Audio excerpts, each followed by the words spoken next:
وكان النبي صلى الله عليه وسلم أكثر الناس شكرا. كان النبي صلى الله عليه وسلم من دعائه اللهم اجعلني لك شكارا. شكارا صيغة مبالغة. طبعا. لك شكارا، لك رهابا، إليك أواها مخبتا.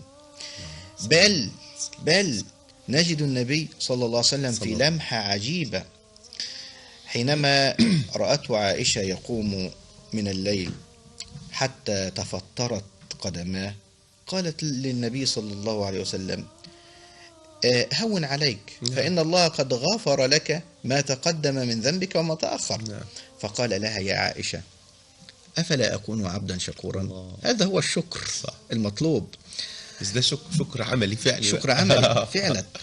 كان النبي صلى الله عليه وسلم يشكر الله صباح مساء. في الصباح من الأدعية المأثورة اللهم إني أصبحت منك في نعمة وعافية وستر فأتم علي نعمتك وعافيتك وسترك في الدنيا والآخرة. تأمل عظيم. الجمال والهدى والنور والراحة والسكينة. مريحة.